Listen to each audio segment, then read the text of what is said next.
Welcome to your quiet space here at Slumber Isle. The day is officially done.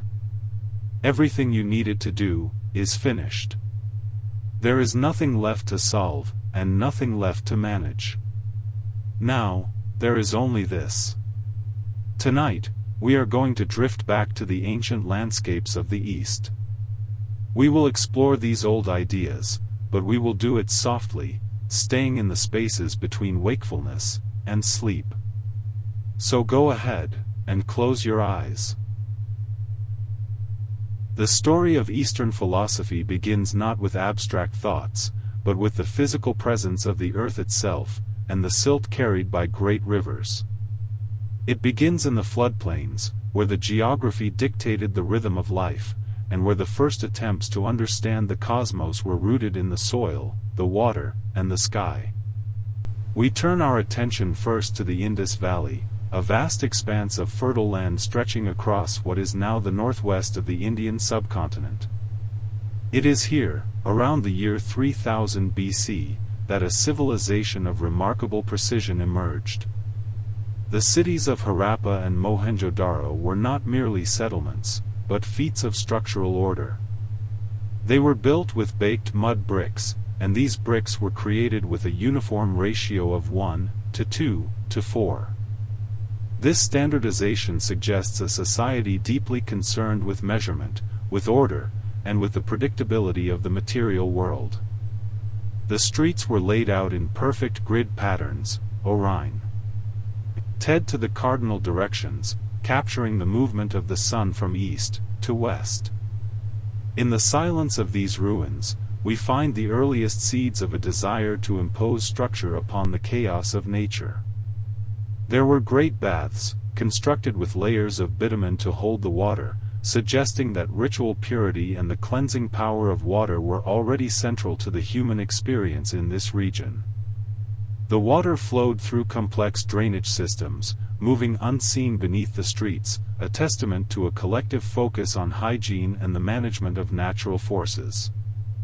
As the centuries turned, and the timeline moved toward 1500 BC, the focus within this region shifted from the urban centers to the pastoral migrations of the Indo-Aryans. They brought with them a language, Sanskrit, which was not written down on tablets, but carried in the breath and the memory of the priests. This was the age of the Vedas, the foundational texts of Indian thought.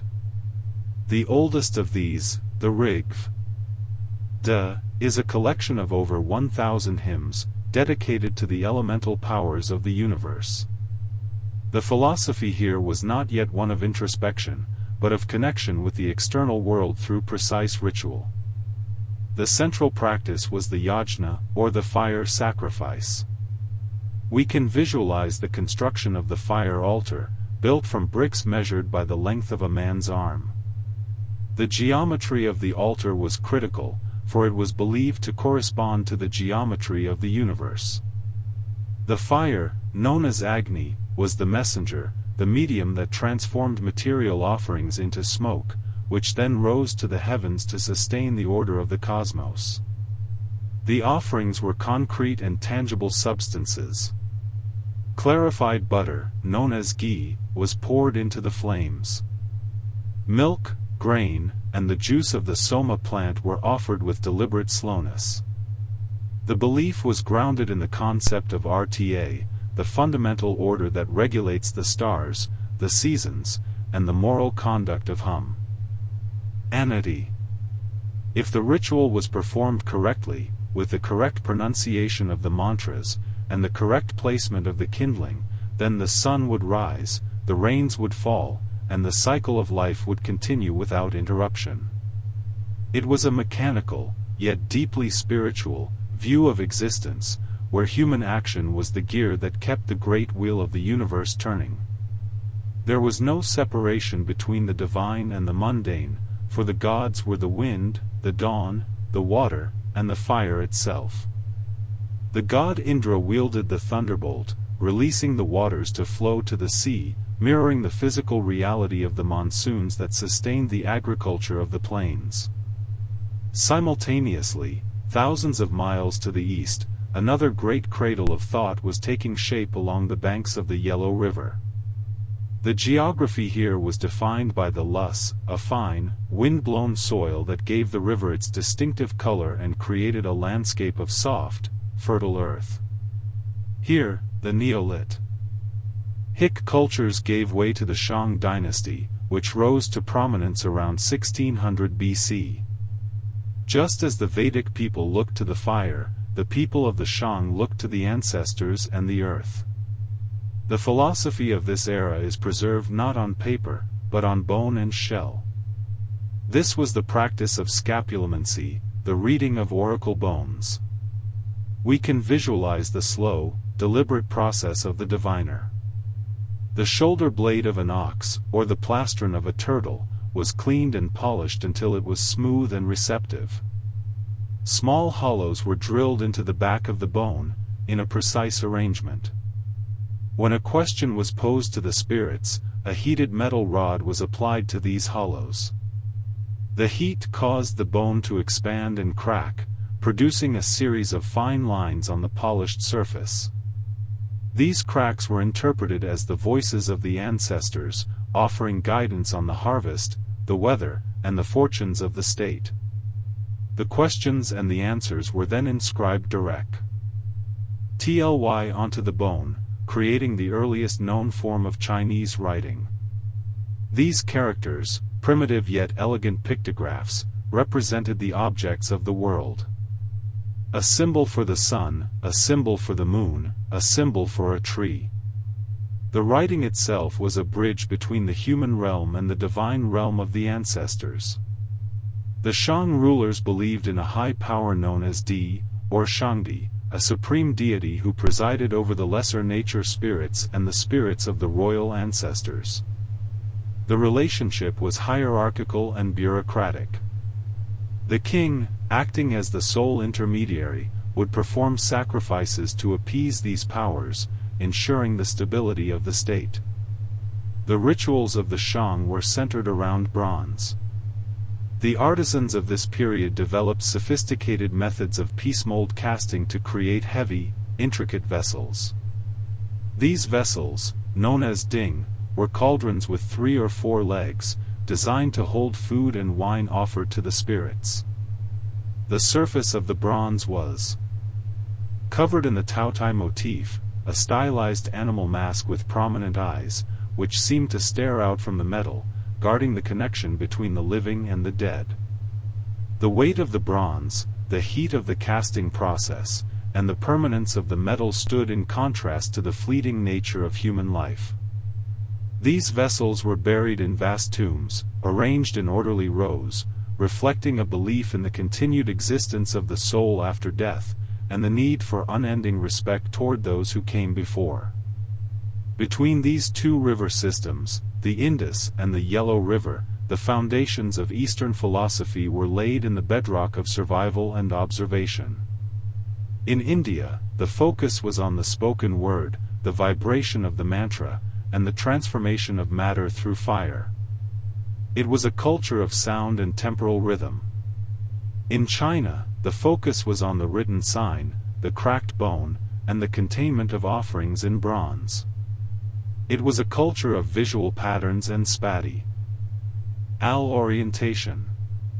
Both civilizations, however, shared a common understanding that the human world was not isolated. It was deeply embedded in a larger, predictable system. The rising of the sun, the flooding of the rivers, and the changing of the seasons were not random events, but expressions of a cosmic law that could be understood, respected, and maintained through correct action. As we move toward the end of the second millennium BC, the complexity of these societies increased. In the West, the Vedic people began to compile the Brahmanas, dense texts that explained the minute details of the rituals, categorizing every gesture and every ladle of ghee. The social structure began to stratify into the 4 varnas, or classes, creating a stable, albeit rigid, pyramid of society. The priests, or Brahmins, held the knowledge of the rituals. The warriors, or kshatriyas, held the power of protection. The merchants and commoners, the Vaishyas, sustained the economy. And the laborers, the Shuddha Ras, supported the foundation. This structure was seen as a reflection of the cosmic man, Purusha, from whose body the universe was created. In the east, the Shang dynasty eventually gave way to the Zhou dynasty around 1046 BC. The Zhou introduced a concept that would dominate Chinese political and philosophical thought for millennia, the mandate of heaven, or Tianming. Tian, or heaven, was not a personal god like Shangdi, but an impersonal moral force that governed the universe. The right to rule was granted by heaven, but it could be withdrawn if the ruler failed to govern with virtue and care for the people. This introduced a moral dimension to the cosmos. The stars and the earth were responsive to human justice. The layout of the Zhou capital continued the obsession with geometry and orientation, with the royal palace at the center, facing south, the direction of the nourishing sun. The well-field system of agriculture divided the land into grids of 9 squares, with the central square cultivated for the state, creating a checkerboard pattern across the landscape.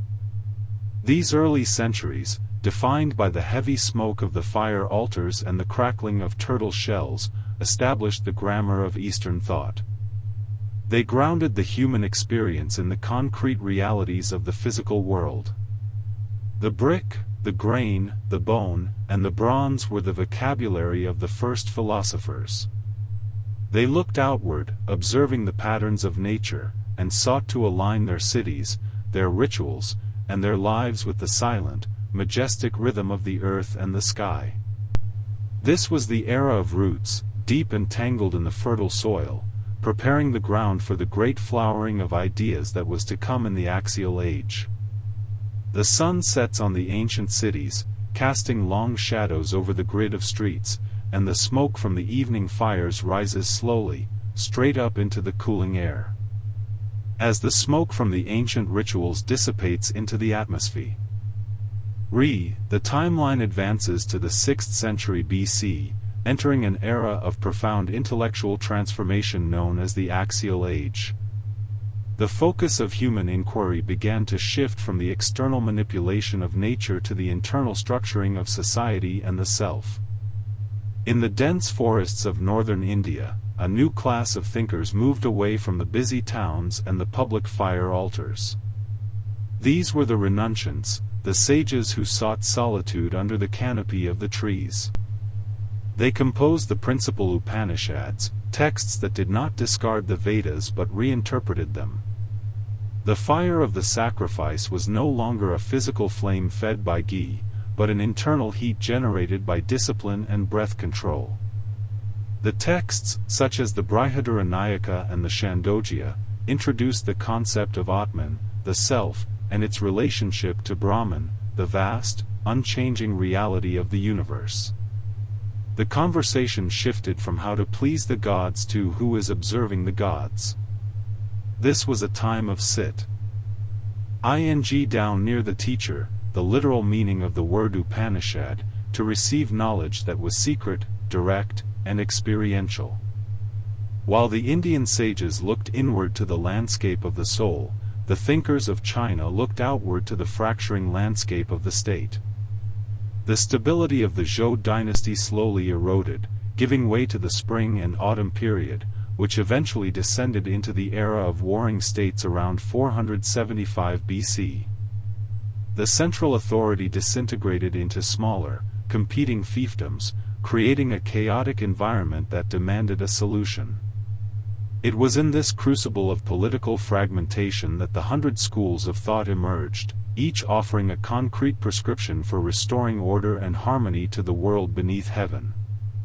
The most enduring of these architects of social order was Confucius, known to the West as Confucius, who was born in the state of Lu in 551 BC. Confucius did not claim to invent new ideas, but rather to transmit the wisdom of the ancients. He looked back to the early Zhou period as a golden age of propriety and structure. His philosophy was built on the foundation of the family, which he saw as the microcosm of the state. The central concept was Ren, often translated as benevolence or humaneness, a quality of compassion that defined the ideal relationship between two people. However, Ren was not a vague feeling, but a practice grounded in Li, or ritual propriety. Li encompassed the correct way to bow, the correct way to address an elder, the correct way to pour tea, and the correct placement of chopsticks. Every action was a visible signal of one's place in the hierarchy. Confucius taught that if the father acts as a father, the son as a son, and the ruler as a ruler, then the society will naturally align itself like the stars revolving around the North Star. This concept, known as the rectification of names, suggested that language itself must be precise and honest for order to exist. In stark contrast to the familial warmth of Confucianism, the school of legalism arose to offer a colder, more mechanical solution to the chaos of the warring states. Developed by thinkers like Han Feizi and implemented by the state of Qin, legalism viewed human nature not as inherently good, but as self-interested. Therefore, the state could not rely on tradition or virtue, but required a rigid framework of laws, rewards, and punishments. The philosophy was purely functional.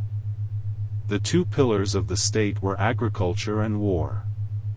Everything else was considered a distraction.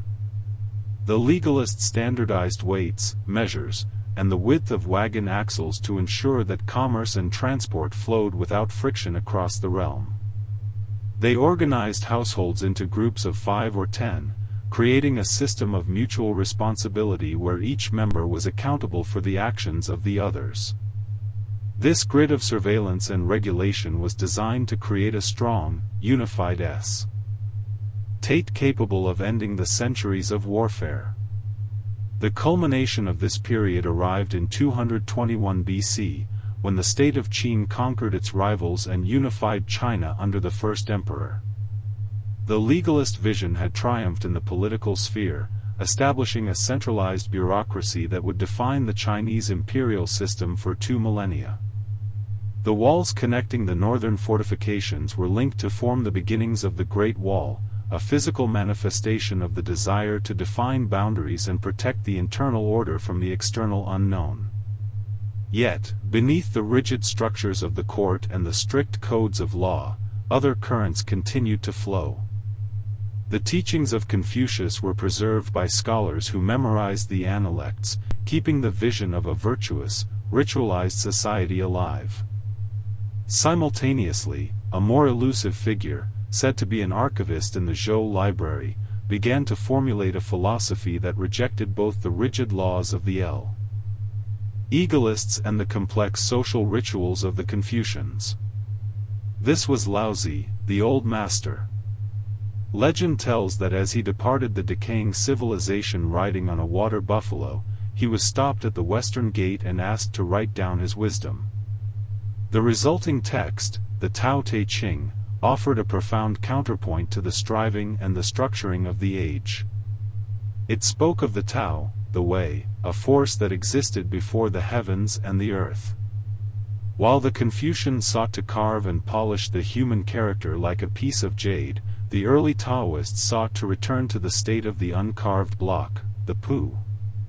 They observed the softness of water, which nourishes all things without trying, and settles in the low places that others disdain.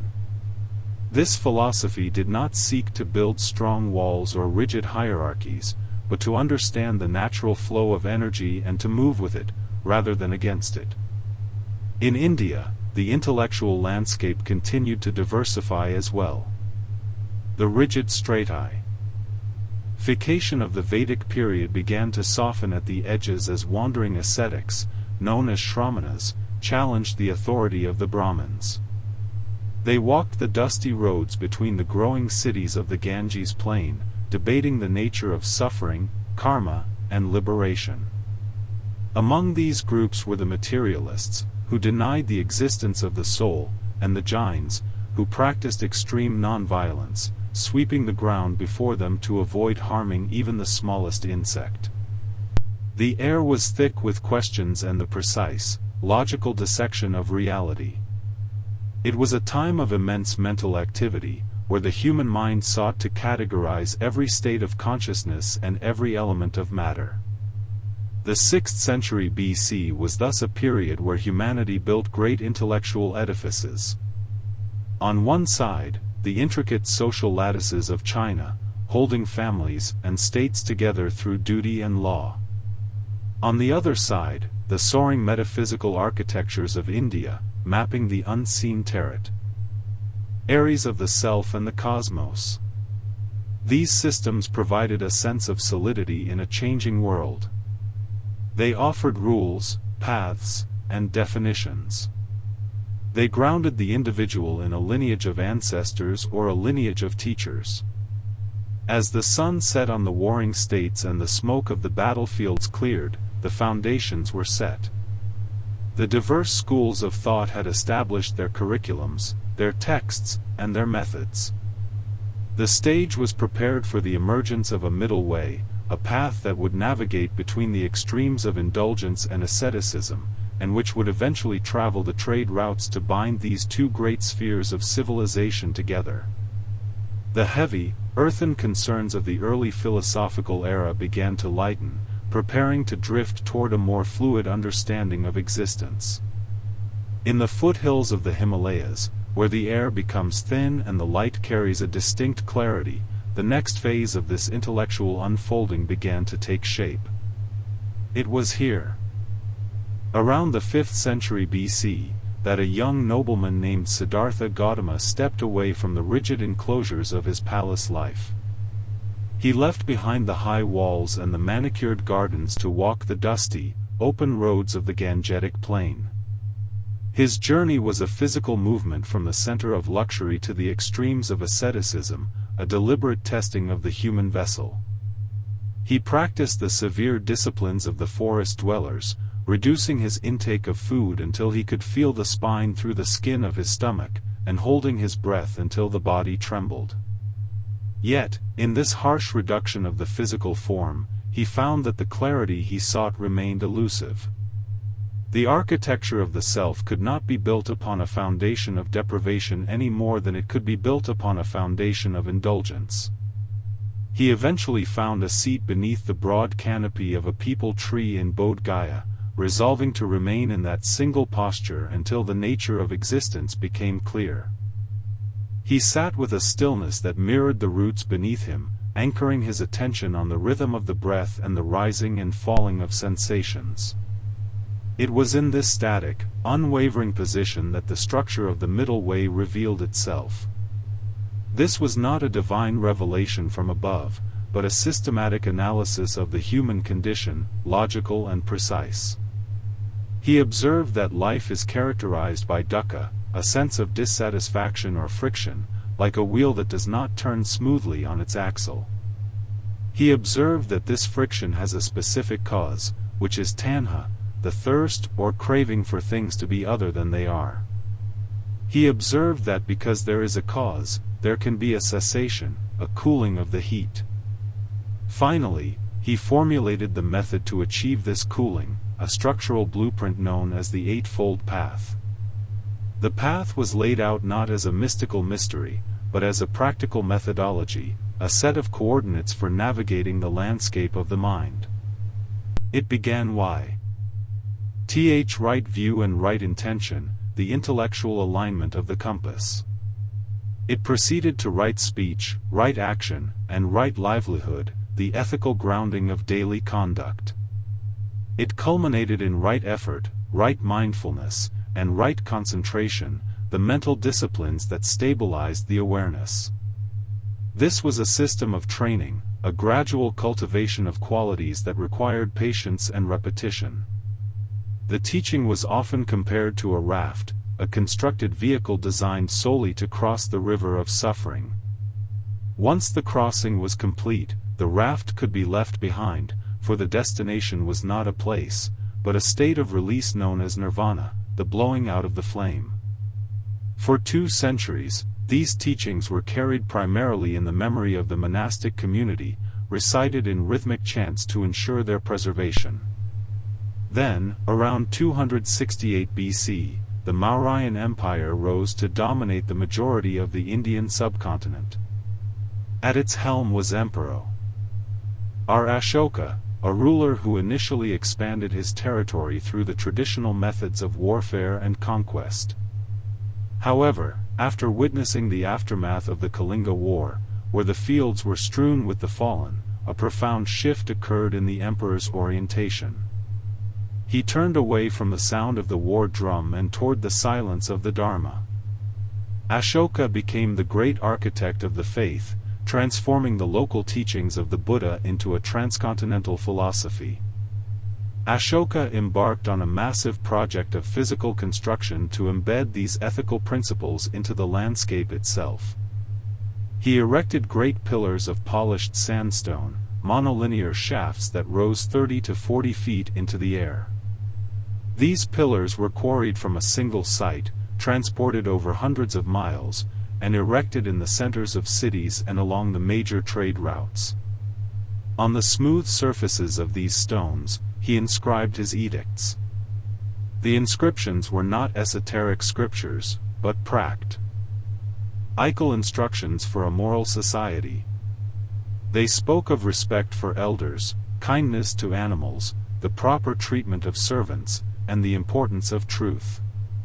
The script used was Brahmi, the ancestor of most modern Indian scripts, making the message accessible to the literate population. The emperor also constructed thousands of stupas, hemispherical mounds of brick and stone that housed the relics of the Buddha. The stupa was a diagram of the cosmos in three-dimensional form. The square base represented the earth, the dome represented the water, the spire represented the fire, and the umbrella at the top represented the air and the void. Pilgrims would walk around these structures in a clockwise direction, a practice known as circumambulation. This circular movement was a kinetic meditation, mirroring the movement of the planets and the cyclical nature of time. The physical presence of the stupas created a network of sacred geography, binding the diverse regions of the empire into a cohesive spiritual whole. Under Ashoka's patronage, missionaries were dispatched in all directions, carrying the logic of the Eightfold Path beyond the borders of India. They traveled south to the island of Sri Lanka, west to the Greek kingdoms of the Mediterranean, and north into the ranges of the Himalayas. They brought with them not just a religion, but a culture of literacy, medicine, and structured monastic living. The monasteries, or viharas, became centers of learning, immense complexes where thousands of monks lived in ordered rows of cells, dedicating their lives to the preservation and analysis of the texts. The layout of the monastery was strictly regulated, with central courtyards, pillared halls, and communal kitchens, creating an environment of absolute regularity that supported the internal work of the mind. The spread of this thought system was slow and steady, moving at the speed of the walking foot and the ox-drawn cart. It did not displace the existing beliefs it encountered, but rather integrated with them, finding common ground in the universal experiences of birth, aging, and death. The middle way offered a method to navigate these transitions with dignity and equanimity. As the Mauryan Empire eventually faded, the structures it built remained. The stone pillars continued to stand against the monsoon rains, their inscriptions fading but still legible to those who paused to read. The stupas remained as silent sentinels on the horizon, their domes reflecting the curve of the sky. The wheel of the Dharma had been set in motion, turning rhythmically across the vast expanse of Asia, preparing to roll eastward along the silk routes, toward the waiting valleys of China. In those waiting valleys, the rigid lines of the bronze vessels and the straight walls of the cities began to give way to a philosophy of curvature and yielding. As the timeline drifts past the 4th and 3rd centuries BC, we encounter a distinct softening in the intellectual texture of China. This is the era of the Tao, the Way, a concept that defies the sharp definitions of logic and rests instead on the observation of the natural world. The primary text of this tradition, the Tao Te Ching, presents itself not as a book of laws, but as a collection of 81 verses, short and dense like smooth river stones. It speaks of a force that is ancient and formless, a reality that existed before the separation of heaven and earth. This force is not a deity that demands worship, but a principle that governs the unfolding of life. It is compared often to a mother, the dark and fertile source from which the 10,000 things emerge, and to which they eventually return. The central image of this philosophy is water.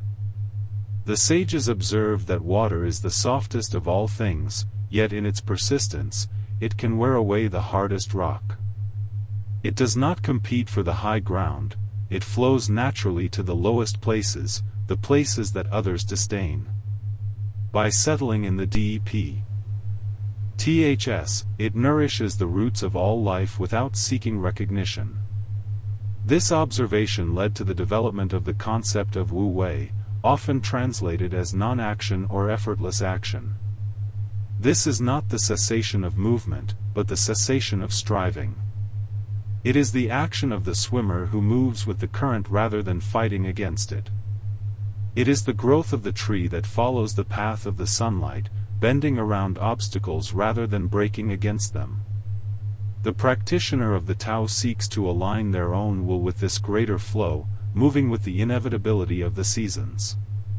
The text advises the ruler to govern in the same way that one cooks a small fish, with a delicate touch, so as not to spoil the integrity of the form. To impose too many laws and restrictions is to disrupt the natural harmony of the people. The ideal state is one of simplicity, where the people are content with their food, pleased with their clothing, and satisfied with their homes. They do not look with envy at neighboring states, nor do they desire to travel far from the familiar rhythms of their village. This is a vision of society that looks backward to a time of the uncarved block, the Pu. The uncarved block represents the state of potential, the original nature before it is shaped by social conditioning, desire, and the complex rituals of the court. The Taoist seeks to return to this state of simplicity, stripping away the layers of artificiality to reveal the authentic self that lies beneath. Alongside the concise verses of the Tao Te Ching, the philosophy was expanded by the expansive and fluid prose of Zhuangzi. Writing in the 4th century BC, Zhuangzi moved the focus from the governance of the state to the liberation of the individual consciousness. His texts are filled with shifts in perspective, dissolving the rigid boundaries between categories. He writes of the great bird, the peng, whose back is like a mountain range and whose wings are like clouds hang. From the sky. When the bird rises, the wind beneath it is thick and supporting. From this great height, the distinctions that occupy the minds of those on the ground, the petty arguments between right and wrong, large and small, disappear into a single, unified haze. This shift in scale suggests that human concerns are relative, valid only within a limited framework, and that true understanding comes from stepping back to view the whole. Zhuangzi celebrates the useless. He describes a great tree, ancient and gnarled, standing by the roadside. Its wood is too knotted for the carpenter to use, its leaves are not pleasant to the taste, and so it has been left alone. Because it is useless to the utilitarian world, it has been able to live out the years of its natural span, providing shade for the weary traveler and a resting place for the spirit. This is a rejection of the instrumental view of life, where everything and everyone must serve a specific function or produce a specific output. In the world of the Tao, simply existing in accordance with one's nature is enough. The usefulness of the bowl lies in its emptiness, the space that allows it to hold contents. The usefulness of the room lies in the empty space between the walls, where life actually occurs. The focus shifts from the tangible walls to the intangible void, valuing the empty space as the source of utility. The practice of this philosophy involves a process of forgetting. One sits and allows the social distinctions and the rigid knowledge of the schools to fade away. This is described as sitting and forgetting, a state where the limbs and the body are released, the perception is dimmed, and the mind merges with the vastness of the Tao. It is a return to the root, a quiet observation of the cycle of return. All things grow and flourish, displaying their complexity, and then they return to the root. Returning to the root is called stillness. This stillness is not death, but the restoration of destiny. The recharging of the vital energy, the qi. The sage protects this energy, guarding the senses and closing the doors of distraction, allowing the internal reservoir to fill. There is a deep appreciation for the cyclical nature of time in this worldview. The sun rises and sets, the moon waxes and wanes, the seasons turn from the heat of summer to the cold of winter. These are not linear progressions toward a final goal, but recurring patterns that maintain the balance of the world. The concepts of yin and yang describe this dynamic interplay. Yin is the dark, the passive, the receptive, the cold. Yang is the light, the active, the creative, the hot. They are not opposing forces fighting for dominance, but complementary aspects of the same reality, constantly flowing into one another. When the sun reaches its highest point at noon, the shadows begin to lengthen, and the yang begins to transform into yin. When the night is at its darkest, the dawn is already approaching. To understand th. Is flow is to find peace in the midst of change, knowing that every state is temporary and leads naturally to its opposite. The language of the Tao is deliberately paradoxical, designed to bypass the analytical mind and resonate with the intuition. It speaks of the sound of the large tone that is silent, the image of the form that is formless. It suggests that those who know do not speak, and those who speak do not know. This silence is not an emptiness of ignorance, but a fullness of understanding that words cannot contain. The text acts as a finger pointing at the moon. The finger is necessary to direct the attention, but one must eventually look past the finger to see the light of the moon itself. The philosophy encourages a softening of the gaze, a relaxing of the mental grip. As the centuries drifted by, this fluidity of thought created a fertile ground in the Chinese consciousness. The rigid structures of the Han Dynasty bureaucracy provided the skeleton of the state, but Taoists provided the blood and the breath. It offered a private retreat for the scholar official, a way to balance the duties of the public office with the needs of the private soul. It cultivated an aesthetic of naturalness, visible in the way gardens were designed to look like wild landscapes, and in the way calligraphy sought to capture the energy of the moment in a single, uncorrected brushstroke. The ink flows onto the paper just as the water flows into the valley, recording the movement of the mind in real time. This emphasis on flow, on the reception of what comes, and on the emptiness that allows for containment, prepared the cultural soil for the arrival of new seeds. The caravans were already moving along the edges of the deserts, the camels pacing in their slow rhythm, carrying bales of silk and bundles of texts. The barriers between the civilizations were permeable, like membranes allowing the passage of nutrients. The fluid nature of the Tao, with its acceptance of the unknown, and its reverence for the void, was quietly waiting to merge with the structural clarity of the teachings approaching from the West, ready to form a synthesis that would define the next millennium of Eastern thought. The dry wind of the high Central Asian plateau carries the finest grains of sand, lifting them into the air where they hang like a suspended mist.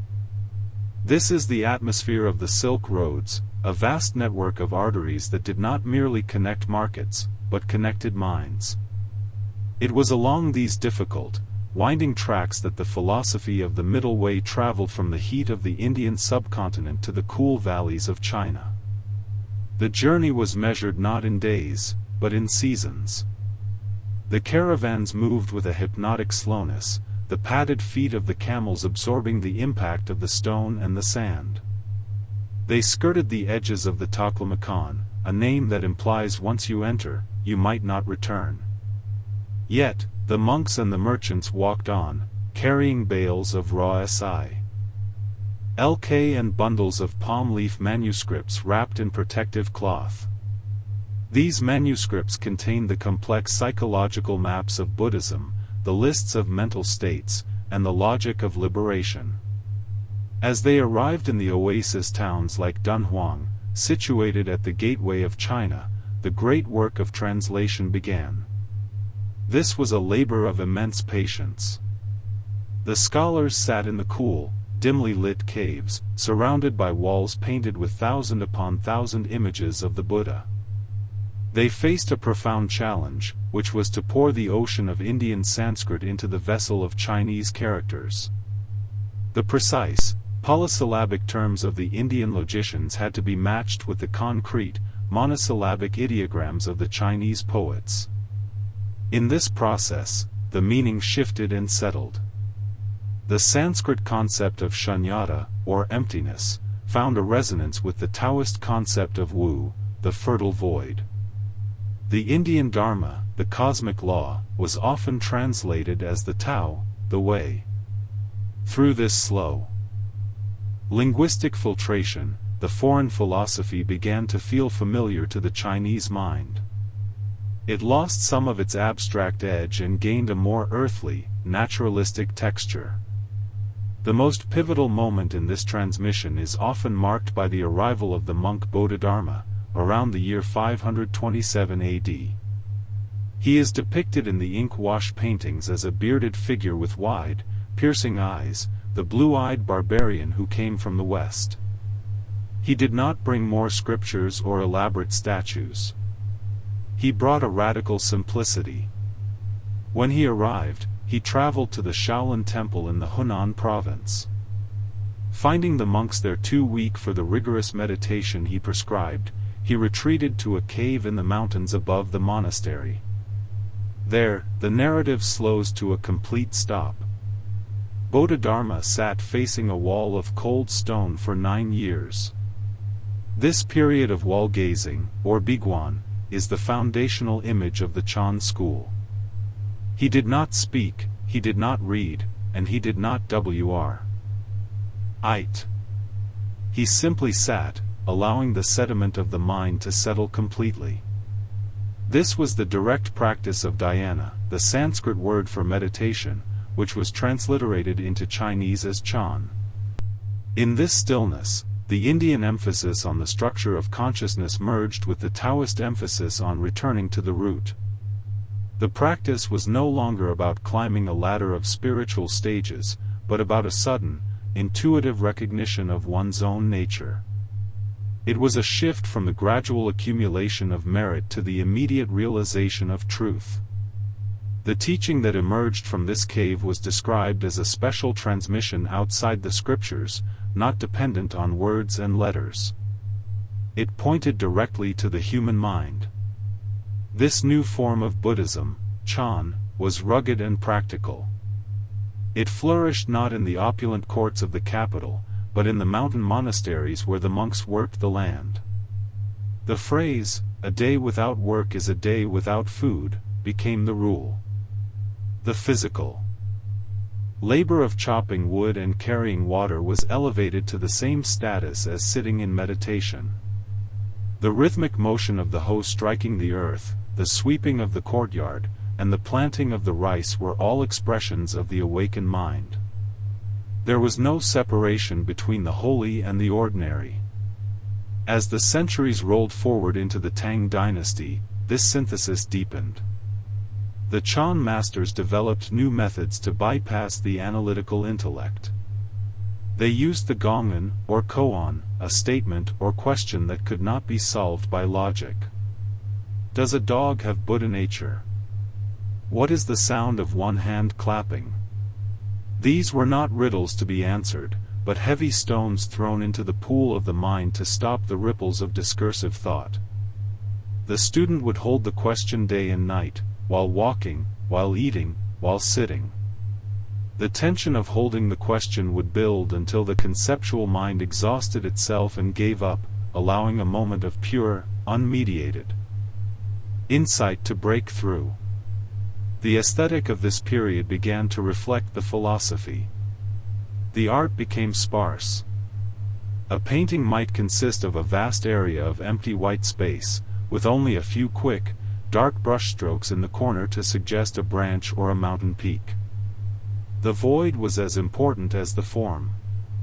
The emptiness on the paper allowed the viewer's mind to enter the image, to complete the picture. This was the visual representation of the Chan mind, uncluttered, spacious, and responsive. The lineage of teachers was recorded in the lamp records, tracing the flame of understanding from one candle to the next, unbroken, going all the way back to the silence of the flower sermon. This transmission across the Silk Roads was a blending of two massive tectonic plates of civilization. The vertical, metaphysical aspirations of India had met the horizontal, earthly orientation of China. The result was a philosophy that was deeply grounded in the present reality. It did not ask the Ionier to look for a paradise in the afterlife, but to find the absolute in the blooming of a chrysanthemum or the pouring of a cup of tea. The heavy scholasticism of the early centuries had been distilled into a clear, potent drop of dew. The focus had narrowed from the cosmos to the immediate moment.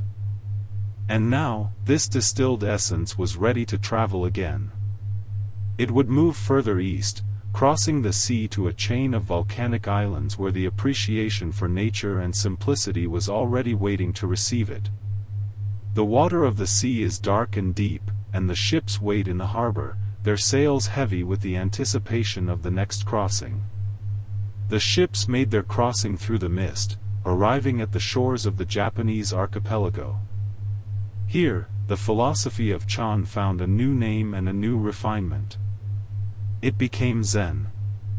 The rough, mountain-dwelling practicality of the Chinese masters was distilled further into an aesthetic of absolute precision. We find ourselves now in the scient capital of Kyoto, within the walls of a temple garden. This is a dry landscape, a karasansui. There is no water here, yet everything suggests the movement of water. The ground is covered in white gravel, small smooth stones that have been gathered and washed. A monk stands at the edge of this expanse, holding a heavy wooden rake. He begins to pull it through the stones. The motion is slow and deliberate. The tines of the rake furrow the gravel, creating deep, parallel lines that curve and swirl. These lines are the waves of a frozen ocean. The monk does not rush. He walks backward, step by careful step, ensuring that he leaves no footprint on the perfected surface. The pattern must be continuous. It loops around the large, dark rocks that anchor the garden. These rocks are not placed at random. They are set in trios or pairs, buried deep in the earth so that they appear to be the tips of vast mountains rising from the sea, or islands standing firm against the current. The visual rhythm of the white gravel against the dark stone creates a vibration of stillness. It captures the essence of motion while remaining entirely static. Moving away from the dry garden, we enter the deeper shade where the moss grows. The cultivation of moss is a practice of patience that spans generations. It covers the ground in a thick, velvet carpet of deep green. It softens the edges of the stone lanterns and creeps up the trunks of the cedar trees. The air here feels cooler, heavy with moisture. A gardener kneels on the path, using a small pair of tweezers to remove a single pine needle that has fallen onto the moss. The attention to detail is total. The imperfections are removed not to create a sense of artificiality, but to reveal the pure essence of the green. The light filters through the canopy above, dappling the ground in shifting patches of illumination, moving slowly across the soft terrain as the afternoon progresses. This reverence for the simple and the unadorned NDS into the practice of Chatto, the way of tea. We approach a small hut, built from natural materials, bamboo, mud, and wood. The entrance is low, forcing the guest to bow, lowering their head and leaving their status and worldly concerns outside. Inside, the space is dim and enclosed, a sanctuary of shadows. The tatami mats on the floor are woven from soft rushes, yielding slightly underfoot. The host sits before the iron kettle, which rests on a bed of charcoal. The movements of the ceremony are a choreographed dance of economy. There is no wasted motion. The host picks up the bamboo ladle, the wood worn smooth by years of use. The hot water is poured into the ceramic bowl. The bowl is not perfectly symmetrical, it is rough, perhaps shaped by hand, bearing the glaze of an accidental firing. This is the aesthetic of wabi-sabi, the appreciation of the imperfect, the impermanent, and the incomplete. The green powder is measured and added. The bamboo whisk is moved back and forth, a rap. ID vibration that whips the tea into a thick, jade-colored froth. The steam rises in a straight column, disappearing into the thatched roof. The bowl is turned 3 times in the hand, the ceramic warm against the skin. It is offered to the guest with a bow. In this small room, the entire world is reduced to the interaction between the host, the guest, and the tea. The separation between the observer and the action dissolves. There is only the whisking, only the pouring, only the warmth of the bowl. The mind does not wander to the past or the future, but rests entirely in the sensory experience of the now. The garden outside, with its raked lines and silent rocks, serves as a barrier to the noise of the city. The tea hut serves as a barrier to the noise of the mind. The philosophy here is not written in books but is inscribed in the muscle memory of the practitioner, in the precise angle of the bow, and in the sweep of the rake. It is a discipline of returning, again and again, to the simplest of acts, finding within them a depth that has no bottom. The tea cools, the shadows lengthen, and the silence of the garden deepens, holding the space in a perfect, suspended equilibrium. In the quiet halls of the Northern Song dynasty, philosophy migrated from the written word onto the surface of the silk scroll. The inkstone was ground slowly, mixing with water to create shades of black that ranged from the deepest charcoal to the faintest gray smoke. This is the era of Shan Shui, the painting of mountain and water. The artist did not seek to replicate the exact geometry of a specific place, but to capture the rhythm of nature itself. We unroll the scroll, revealing a vertical universe that towers above the viewer. The mountains rise up from the valley floor, massive and imposing, their craggy faces detailed with thousands of tiny, repetitive brushstrokes known as texture dabs. These strokes accumulate like sediment, building the weight of the stone on the fragile paper. There is a sense of immense verticality. The peaks disappear into bands of white mist, severing the connection between the earth and the sky. This mist is not merely an absence of ink, but a representation of the void, the breathable space where the spirit resides. It allows the eye to rest. It suggests that what is not seen is just as important as what is seen. The solid form of the mountain yields to the formless vapor, a visual echo of the Taoist interplay between the hard and the soft. We follow the path of a waterfall as it cascades down the cliff face, a thin white line that eventually dissolves into the obscurity of the fog below. The water is constantly moving, yet in the painting, it is frozen in an eternal descent. If we look closely, straining to see into the lower corners of the vast landscape, we might find a human figure. a scholar walking with a staff, or a fisherman sitting in a small boat. They are rendered as tiny specks, insignificant against the scale of the cliff. This is not a humiliation of the human, but a proper placement. The figure is not conquering the landscape, but witnessing it. They are a small, harmonious part of a much larger whole. The scholar looks up at the mountain, and we, in turn, look at the scholar looking at the mountain. We are invited to enter the painting, to mentally walk along the narrow path that winds through the pine trees, to cross the wooden bridge over the stream, and to lose ourselves in the depths of the imaginary distance. The perspective is shifting. There is no single vanishing point to anchor the eye.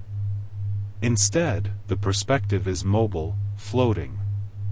We see the mountain from below, looking up at the high distance. We see the valley from above, looking down into the deep distance. The eye is encouraged to wander, to travel through the painted space without a destination. The ink washes bleed into one another, softening the sharp edges of reality. The trees are gnarled and ancient, their roots gripping the CKs like claws, enduring the seasons. The painting is a vessel for contemplation, a portable cosmos that can be rolled up and stored in a box, yet when opened, contains the infinity of the horizon. The colors are muted, relying almost entirely on the gradation of ink. The absence of bright pigments quiets the mind. The focus is on tone, texture, and balance. The dense, dark ink of the foreground pine needles contrasts with the pale, watery washes of the distant peaks. This is the visual language of silence. The painting does not demand attention, but absorbs it. As the dynasty moves forward, the style becomes even more ethereal. The mountains begin to dissolve entirely, leaving only the suggestion of a shape in the fog. The solid world is melting away.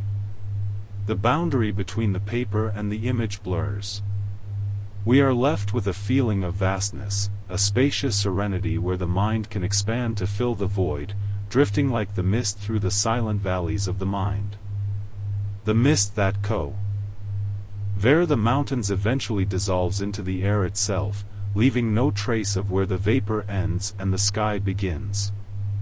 We return now to the Indian subcontinent, not to the busy rituals of the fire altars, but to the quiet, internal realization of the 8th century. This is the school of Advaita Vedanta, the philosophy of non-duality. The Sanskrit word Advaita means simply, not two. It suggests that the separation we perceive between ourselves and the world is a temporary illusion, a trick of the light.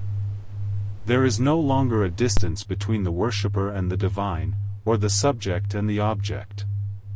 There is only one vast, underlying reality, known as Brahman. This reality is like the ocean, deep, silent, and changeless. The individual self, the Atman, is like a wave upon the surface of that ocean. The wave rises, takes a form, lasts for a moment, and then settles back into the water. It was water when it rose, it was water when it stood, and it is water when it returns. The great teacher Shankara traveled the length of the land, speaking of this unity. He used the analogy of the clay and the pot. A pot is made of clay. It has a name and a shape, but its substance is nothing but clay. If you break the pot, the clay remains. In the same way, the universe is made of one substance, appearing in many forms. We begin to strip away the names and the forms, peeling back the layers of identity like the skins of an onion. We are not the body, which changes and ages. We are not the breath, which flows in and out. We are not the mind, with its constant stream of thoughts. When all these attributes are removed, what remains is the witness, the silent observer that is aware of it all. This witness is described as Satchidananda. Existence, consciousness, bliss. It does not do anything, it simply is. It is the screen upon which the movie of life is projected. The images on the screen change, showing fire or water, tragedy or joy, but the screen itself is never burned by fire or wet by the water. It remains pure and white, unaffected by the drama it supports. The practice becomes one of resting in this background awareness, shifting the focus from the noise of the foreground to the silence of the background. It is a relaxation of the effort to be someone, and a settling into the simple fact of being. We turn to the ancient wisdom of the Mandukya Upanishad, which maps the landscape of consciousness. It speaks of 3 states. The first is the waking state, where we interact with the external world of objects and senses. The second is the dreaming state, where the mind creates its own internal world of images and shadows. But it is the third state that calls to us now. The state of sushupti, or deep, dreamless sleep. In this state, the mind shuts down completely. There are no desires, no fears, no images, and no separation. The sleeper does not know they are a king or a beggar, a scholar or a child. All distinctions vanish into a mass of unified consciousness. This deep sleep is not an emptiness, but a fullness of peace. It is the gateway to the fourth state, turiya, which is the silence that underlies the other 3. We move toward this deep sleep now. The boundaries of the ego begin to soften. The definition of the body begins to blur. We are like a jar filled with air, sitting in an open field. If the jar is broken, the air inside merges instantly with the air outside. There was never really any difference between them, only a fragile shell creating the illusion of separation. The shell is cracking. The walls are coming down. The internal space and the external space are meeting, mixing, and becoming one continuous field of presence. The logic of the mind slows down, for there is nothing left to analyze. The questions have all been answered, or they have simply ceased to matter. There is a sense of heaviness leaving the chest, a sense of expansion. The drop of water is falling toward the sea. It does not fear the ocean, it are you. She's to meet it. It knows that its destiny is to lose its small definition and gain the infinite depth of the whole. The salt doll walks into the ocean to measure the depth, and in doing so, it dissolves, becoming the ocean itself. The knower and the known become one. The thinker and the thought become one. The silence of the Atman rests within the silence of Brahman, wrapped in a blanket of absolute, unchanging peace. The universe breathes slowly, holding us in a suspension where time ceases to tick, and where the only movement is the gentle, rhythmic expansion of rest. From this resting place, we move into the vast, open sky of the concept of sunyata, or emptiness. This is not a negative state, nor is it a bleak vacuum. It is the fertile ground from which all things arise, and the quiet ocean into which all things return. We visualize a zero. The simple, elegant circle that contains nothing, yet allows all numbers and all calculations to exist. This concept arose from the mathematic minds of the Gupta period, a placeholder that made the infinite intelligible. In the realm of the mind, this zero becomes the placeholder for reality itself. We observe the nature of a cloud drifting across the blue. It has a shape, it has a white color, and it casts a shadow. But if we try to grasp the cloud, to hold it in our hands, we find only mist. It has no solid core. It is a collection of conditions, moisture, temperature, and wind. When the conditions change, the cloud vanishes. We apply this vision to the heavy objects of the world. The Heart Sutra tells us, with a rhythmic cadence, that form is emptiness, and emptiness is exactly form. We look at a wooden chair. The chair is wood. The wood is a tree. The tree is sunlight, rain, and soil. The soil is the decomposed rock. The rock is the cooling of the earth. There is no independent chair.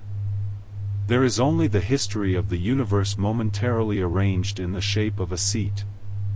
We begin to look at the objects around us and see them losing their hard edges.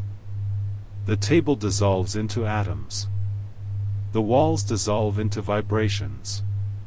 The definitions we place on the world are merely labels, stickers we attach to the flowing river of phenomena.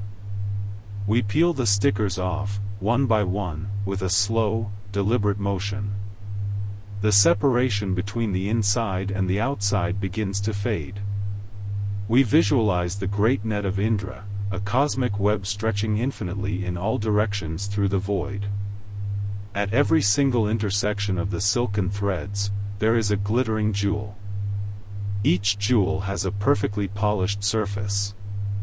If we look closely at one specific jewel, we see that it reflects all the other jewels in the net, infinite in number.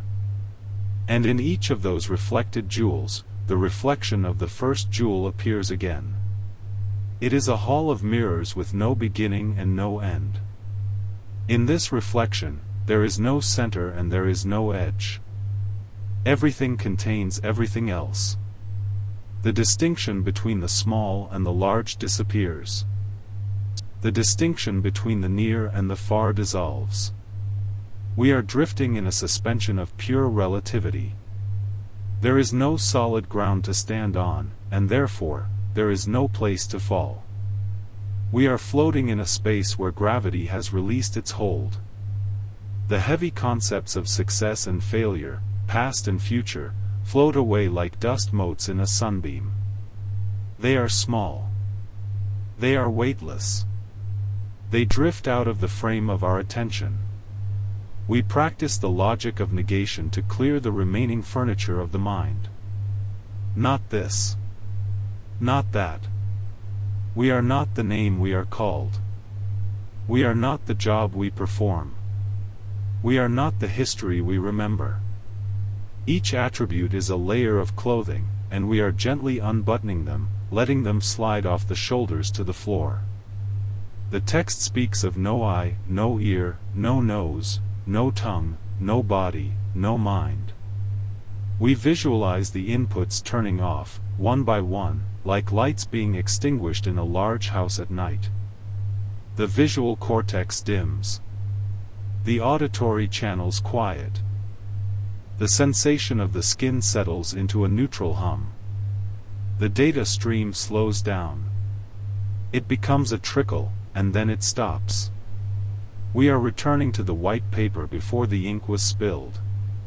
We are returning to the silence between the thoughts. The gap between the words grows wider and longer. The emptiness is soft. It is spacious. It holds us without holding us. There is nothing to achieve. There is nothing to understand. The need to figure things out has evaporated. There is only the gentle fading of the light, the softening of the focus, and the quiet dissolution of the self into the velvet darkness that wraps around everything. In this darkness, we find the ultimate conclusion of all the schools and all the lineages. The journey of thought, which began with the hard bricks of the Indus and the cracked bones of the Yellow River, now comes to its natural end. The philosophers have put down their brushes. The scrolls have been rolled up and placed in their boxes. The debates in the fours. Tea academies have fallen silent. We are left with the great unknowing. This is the state where the mind, having exhausted all its questions, finally admits that it does not need an answer. The need to define the world falls away. The need to categorize the experience falls away. We are simply here. We are simply breathing. The intellectual effort dissolves into a warm, heavy mist. We observe the fading of the concepts. The concept of time becomes loose and fluid. There is no past to remember. There is no future to plan. There is only this single, elongated moment. It stretches out in all directions, smooth and unbroken. It is a vast, white plain of snow that covers the landscape, hiding the shapes of the earth beneath a blanket of silence. The footprints we have made are covered over. The path we have walked is erased. There is a profound relief in this erasure. We do not need to know where we are going. We do not need to know where we have been. We are stationary. We are safe. We are held by the gravity of the earth, which pulls us gently down into a deep, restorative rest. The heavy weight of the logic, the structures of the Eightfold Path, and the hierarchies of the state, all soften. They become like clouds passing through the sky, formless and drifting. We watch them float away. We do not hold on to them. We let the hands of the mind open. The grasping reflex relaxes. The fingers uncurl. The palms are open and empty. In this emptiness, there is room for peace. The peace fills the space where the thoughts used to be. It flows into the chest. It flows into the arms. It flows down into the heavy, resting legs. The body feels the support of the surface beneath it. It is a total support. There is no need to hold the muscles tight. The earth holds the weight completely. We visualize a great, ancient tree in the winter. The leaves have all fallen. The sap has descended into the roots deep underground. The tree stands motionless in the cold, clear air. It is dormant. It is resting. It does not strive to grow.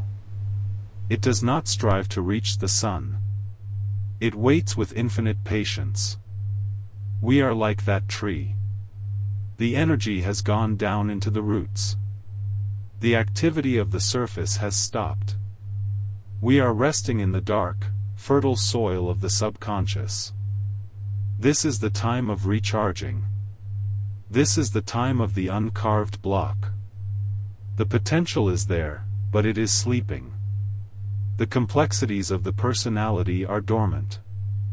The roles we play are dormant. We are simply the existence that sleeps. The light in the room of the mind dims further. It turns from a bright white to a soft gray, and from a soft gray to a deep, comforting indigo. The indigo deepens into black. This is not a frightening blackness, but the warm, velvety blackness of the womb, or the heavy curtain that blocks out the harsh glare of the sun. It is a protective layer. It wraps around the consciousness like a thick, heavy quilt. Under this quilt, the world is muffled. The sharp edges of reality are deaded. The distance between things disappears. There is only the sensation of warmth and the slow, rhythmic tide of the breath. In and out. Rising and falling. The breath is the only clock that remains. It ticks slowly. It does not rush. It moves like a slow ocean swell, lifting a boat and lowering it again. We surrender to this rhythm. We stop trying to steer the boat. We pull up the anchor. We take down the sail. We lie down on the deck and look up at the vast, starless sky. The current takes us. It drifts us toward the horizon of sleep. The horizon is soft and blurry. We are crossing the line. We are moving from the world of names and forms into the world of silence. The silence is thick. It is a substance.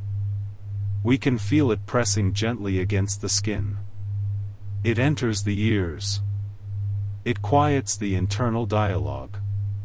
The words are gone. The definitions are gone. The I is gone. There is only the drifting. There is only the floating. We are weightless in the void. The void is kind. The void is restful.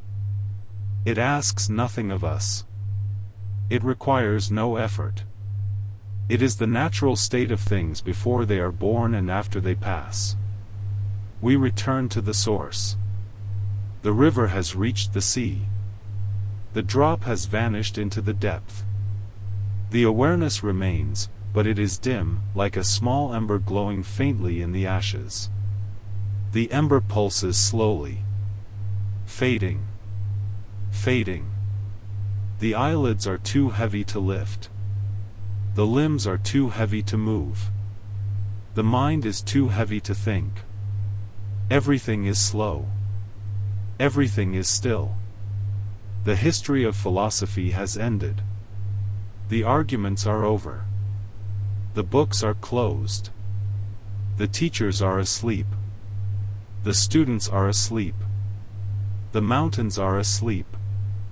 The rivers are asleep. The dust has settled.